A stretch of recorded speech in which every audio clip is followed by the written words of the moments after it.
బయట శత్రువుల్ని కనిపెట్టగలవు, వాళ్ళ నుండి తప్పించుకోగలవు. మరి ఇంట్లో వాళ్ళే శత్రువులుగా మారితే కనిపెట్టడము కష్టమే, వాళ్ళ నుండి తప్పించుకోవడం కూడా కష్టమే.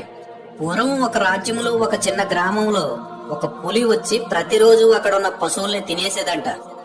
భార్య చెప్తేనే గాని బాత్రూం కూడా వెళ్ళినటువంటి భార్యకు బానిసైన ఆ దేశపు రాజు ఆ పులిని చంపడానికి వెళ్దామనుకుంటున్నాను అని రాణికి చెప్పాడంట.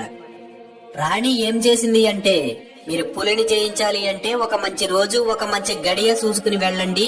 ఆ రోజు ఆ తిథియ నేను చెప్తాను, మీతో పాటు నేను కూడా వస్తాను. నేను చెట్టుపై నుండి ఆ గడియ ఎప్పుడు వస్తుందో మీకు నేను చెప్తాను, అప్పుడు మీ చేతిలో ఉన్న బాణాన్ని సంధించండి అన్నదంట.